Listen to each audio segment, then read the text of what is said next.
حیات الصحابہ ٹاپک حضور صلی اللہ علیہ وسلم کا اپنے قریبی رشتہ داروں پر دعوت کو پیش کرنا۔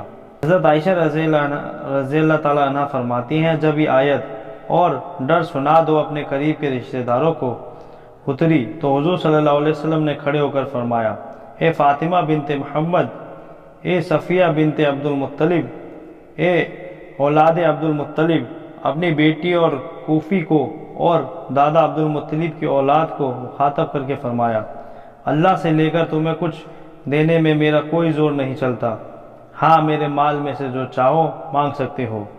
حضرت علی رضی اللہ عنہ فرماتے ہیں، جب یہ آیت اتری تو حضور صلی اللہ علیہ وسلم نے اپنے خاندان والوں کو جمع فرمایا۔ 30 آدمی جمع ہو گئے، سب نے کھایا پیا۔ حضرت علی رضی اللہ عنہ فرماتے ہیں، حضور صلی اللہ علیہ وسلم نے ان سے یہ فرمایا، تم میں کون ایسا ہے جو میرے قرضے کی ادائیگی، میرے وعدوں کے پورا کرنے کی ذمہ داری لیتا ہے؟ جو یہ ذمہ داری لے گا وہ جنت میں میرے ساتھ ہوگا اور وہ میرے گھر میں میرا قائم مقام ہوگا۔ ایک آدمی نے کہا، آپ تو سمندر ہیں، آپ کی ان ذمہ داریوں کو کون نبھا سکتا ہے؟ اس کے بعد آپ نے اس بات کو 3 بار پیش فرمایا۔ حضرت علی رضی اللہ عنہ فرماتے ہیں، آپ نے یہ بات اپنے گھر والوں پر بھی پیش کی۔ اس پر حضرت علی رضی اللہ عنہ نے کہا، میں تیار ہوں۔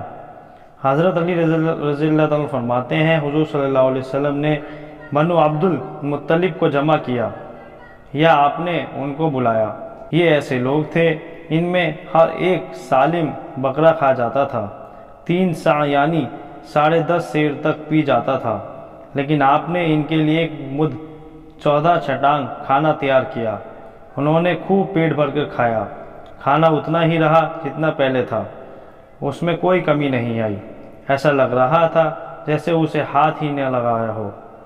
پھر آپ نے ایک چھوٹا پیالہ منگوایا جسے انہوں نے پیا تو ان کا بھی جی بھر گیا، وہ پیالہ ویسے ہی باقی رہا جیسے اسے کسی نے ہاتھ ہی نہ لگایا ہو یا اسے کسی نے پیا ہی نہ ہو۔ اور آپ نے فرمایا، اے بنو عبد المطلب، مجھے تمہاری طرف خاص طور سے اور تمام انسانوں کی طرف عام طور سے بھیجا گیا ہے، اور تم میرا یہ معجزہ دیکھ چکے ہو کہ تم سب نے پیٹ بھر کر کھایا پیا اور کھانے اور پینے میں کوئی کمی نہیں آئی۔ تم میں سے کون میرا بھائی اور میرا ساتھی بننے پر مجھ سے بیعت کرتا ہے؟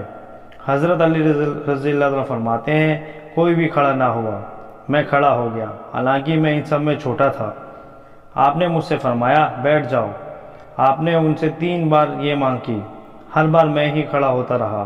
آپ مجھے فرما دیتے کہ بیٹھ جاؤ۔ تیسری بار میں آپ نے اپنا ہاتھ میرے ہاتھ پر مارا، یعنی مجھے بیعت کیا۔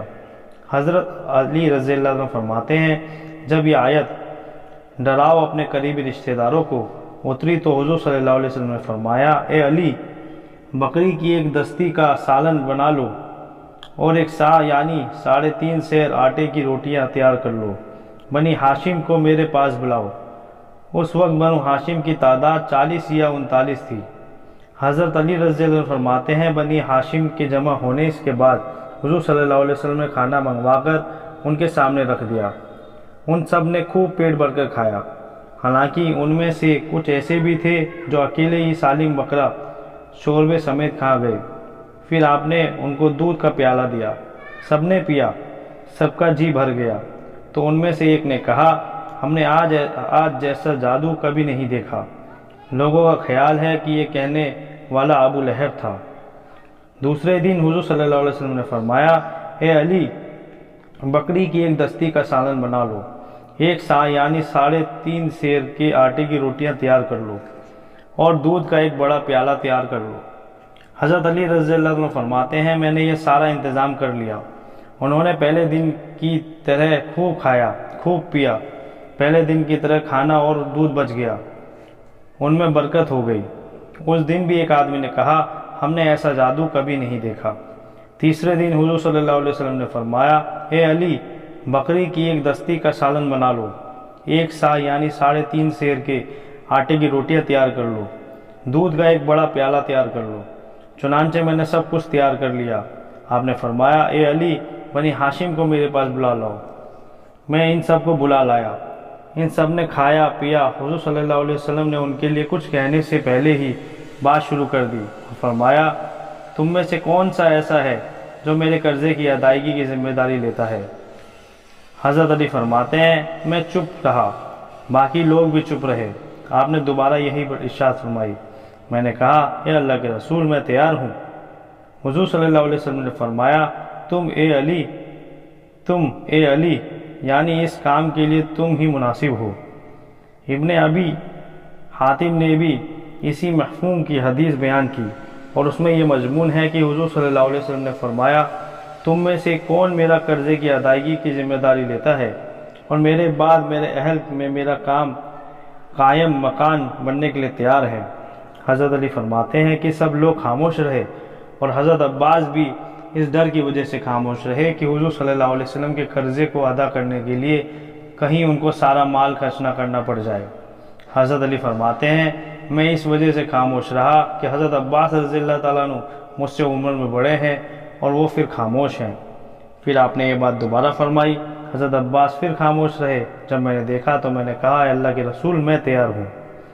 حضرت علی فرماتے ہیں میں اس ذمہ داری کے لیے تیار تو ہو گیا لیکن میری شکل و صورت سب سے بری تھی۔